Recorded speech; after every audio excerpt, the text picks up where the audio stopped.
Good morning mga kachupa! For today's video is gagawa ako ng requirements for civil wedding. So, kung ikaw ay Kagwan visa at nagpaplano kayo mag civil wedding na napakasimple lang dito sa Amerika, watch this video. This is for you. So, ang unang number 1 na requirements is pupunta ka doon sa kung saan malapit ang partner mo na courthouse. Kung saan nila, yung courthouse ba nila? Kung saan nila, pumunta ka doon, sama partner mo. At ito ang mga dadalhin mo. Number 1, fee. Yung fee sa Wisconsin, sabi ng aking asawa, iba-iba daw. Iba-ibang mga state. So, ang kanyang binayaran lang is $200. So, mahigit na sa 11,000 pesos sa atin. Kung ikaw ay Pilipina, 11,000 pesos ang ire-ready mo. Hindi ko lang alam kasi ang aking asawa, sinabi niya sa akin, ang nagastos lang niya is $200. So, dala ka ng pera. Pangalawa, photo ID. Dalhin mo yung ID mo, passport mo. Kailangan mo magdala ng isa pang ID kasi ang aking dinalang ID, nung pumunta ako doon is Philippine National ID. Kung wala ka naman Philippine National ID is, dalhin mo yung passport mo at saka kung ano merong ID ka sa Philippines na valid. Tapos, dalhin mo rin yung ID na, padalhin mo rin yung ID ng partner mo. Tapos, proof of where you live. Number 3, proof of where you live, which is yung partner mo kung saan nakatira. O, magdala siya ng, ng ID niya. So, ID ng partner mo. Number 4, is birth certificate yung dalawa. Birth certificate ng partner mo at saka ikaw. Ang dadalhin mo rito is original.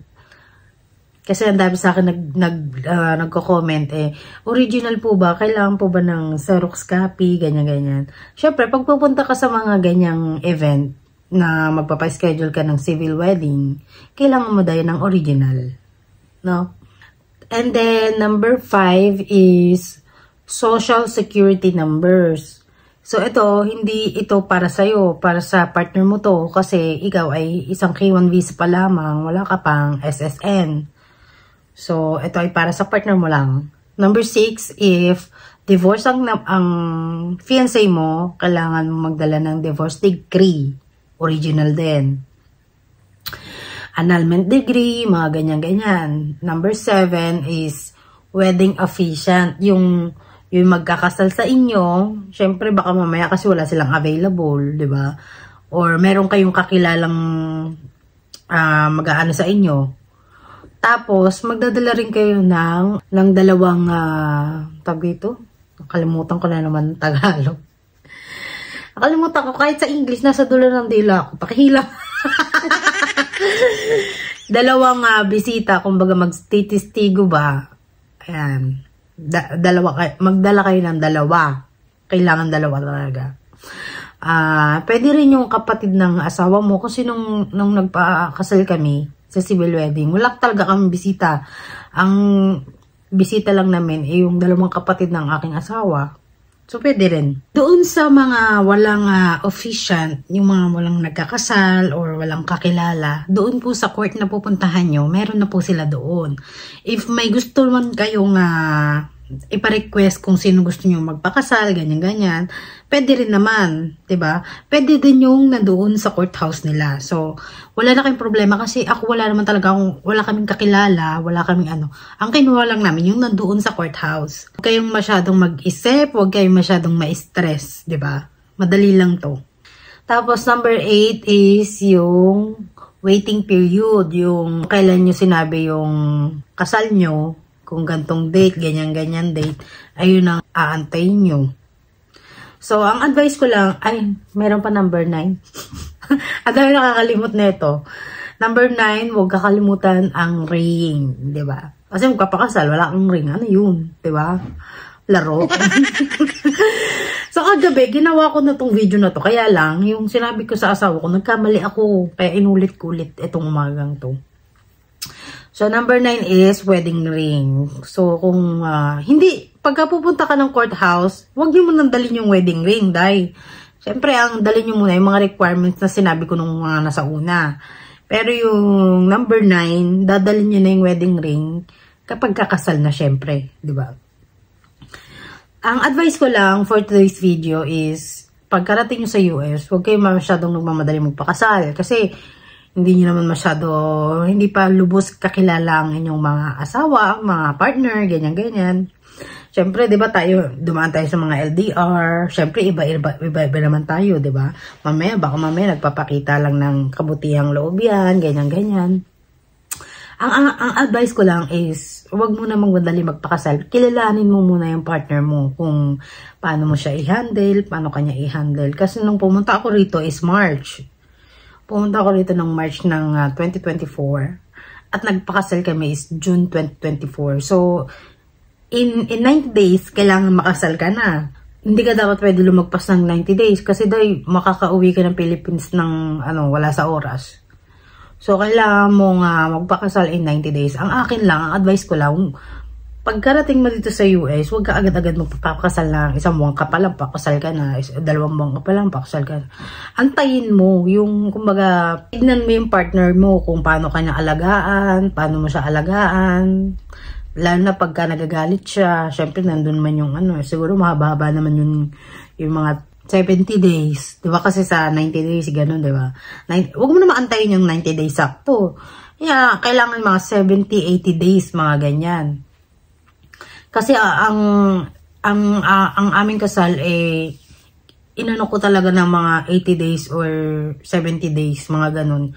Kasi syempre hindi ko pa kilala lubos ng partner ko, lagi kami magka-LDR. So, paano na lang pagka magkasama na kami, tas iba pala yung attitude, 'di ba? Hindi natin alam na naglalasing pala siya, pala siya, addicted pala siya sa smoke na ayaw mo. Tapos, nagda-drugs pala siya, hindi mo alam, 'di ba? May mga gano'n. At least, pwede ka pang umatras. Pero yung 1 month ka pa lang, pakasal ka na. Tapos, yung na-discover mo yung partner mo na ganito pala siya, babaero pala siya, ganyan-ganyan. Tapos, parang gusto mo nang bumack out. Hindi, parang ang hirap, Day.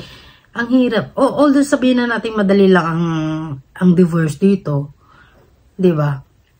Kumbaga parang hindi ka pa adjustment of status, magdi-divorce ka na agad. Parang ang hirap, Day. Kaya ang advice ko lang ay kilalanin mo muna ng maayos yung partner mo. Mabuti, sisisatin mo muna, susisain mo muna yung mga ganon. Huwag ka magpakasal.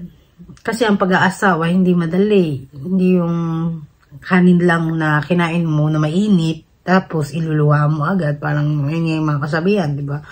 Kaya ang akin is, advice ko lang antayin mo magalit. Sa akin kasi, yung partner ko, parang tinitest ko siya. I-test mo yung partner mo kung paano kanya i-handle pag nagagalit ka, naiirita ka, yung gusto mong sumigaw, parang gano'n. Kasi ako, tinitest ko lahat ng test na pasa naman ng aking asawa. So gano'n. Gano'n ang gawin nyo. I-test nyo ang asawa nyo na hindi nila alam. Kasi baka mamaya, ganto-ganto, ganyan-ganyan. Kasi yung mga partner nyo, hindi nyo rin alam na tinitest din kayo niyan. Kaya dapat, lagi kayong aktibo sa pag-iisip ba. Hindi naman yung pwedeng porket nandito ka na wala lang, ganyan-ganyan. Dadalhin mo yung buhay mo sa Philippines, dadalhin mo rito, di ba? Parang ang hirap dahil magkaiba kasi ang buhay dito sa buhay ng bansa natin. So, kailangan iisipin mo ng maayos kung totoo ba na mahal ka lang asawa mo. Or i-test mo siya kung gaano ka kamahal, parang gano'n. Kayong nag-uusap ba?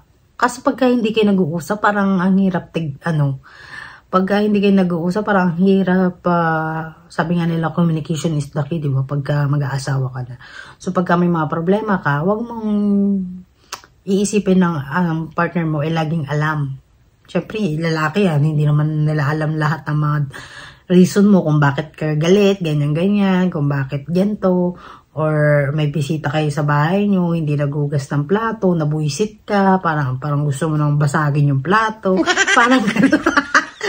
So, ang akin lang, ang tip ko lang, kilalanin mo nang maayos yung partner mo. Dahil ang pag-aasawa ay hindi laro. Di ba?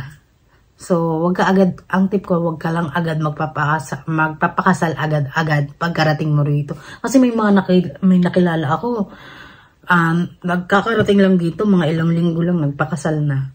Tapos mga ilang buwan, siguro mga magti 3 months. Wala pang 90 days magti 3 months. Parang hindi niya nabit yung asawa niya.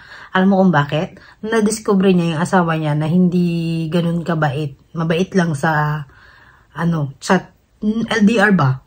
Pero yung magkasama na sila, lagi na sila nagbubungaan, lagi na silang nag-aaway. Kulang pa nga, nagbabasagan ng plato na Yung kaya binigyan tayo ng 90 days para, sabi nga sa CFO, kung nag-CFO ka, kaya binigyan ka ng 90 days para aralin yung asawa mo kasi hindi lahat ng asawang kausap mo sa cellphone, same doon sa personality niya. Siyempre, may mga sinasabi na tinatagong ugali. Diba? Tinatagong ugali sa social media o sa loob ng bahay. Magkaiba kasi yun.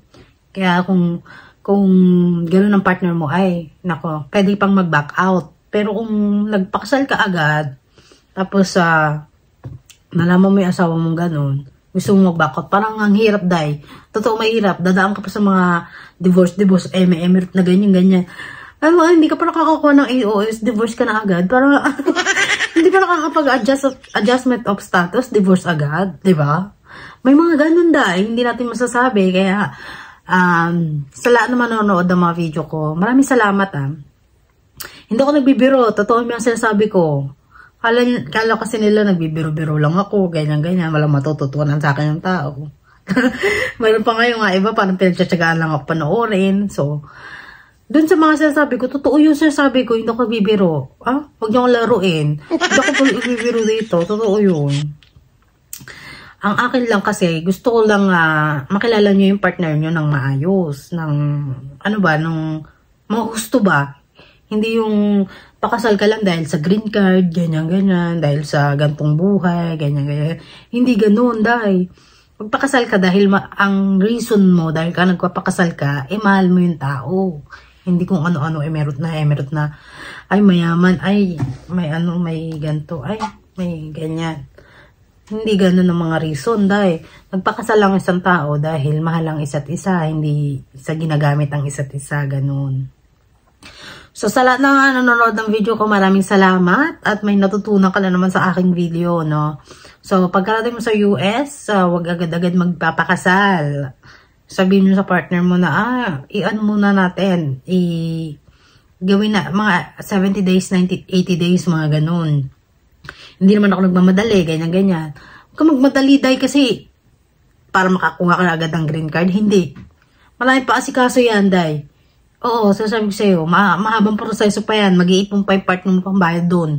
So, dahil ang green card ay mahal. Totoo, para maano ko sa'yo, may bayad po yun. Kaya mag-iipon muna ang partner mo pag ganon. Kung ang partner mo kuripot, ay naku, patay ka dyan. Totoo naman ako sa mga sinasabi ko. Pero totoo yung mga sinasabi ko ang reason na magpapakasal ka dahil mahal mo ang isang tao, hindi kung ano-anong reason. So, sa mga nagtatanong kung kailan makukuha ang marriage certificate, after ng kasal, agad-agad ibibigay yung marriage certificate. Ganun po kadali ang process sa Amerika. So, maraming salamat po sa lahat ng mga nanonood. And don't forget to hit the notification bell and like our video and share our video. Maraming salamat at sana may natutunan kayo at wag pabayaan ang sarili, di ba? Wag ipamigay lagi ang sarili, di ba? Maraming salamat. God bless.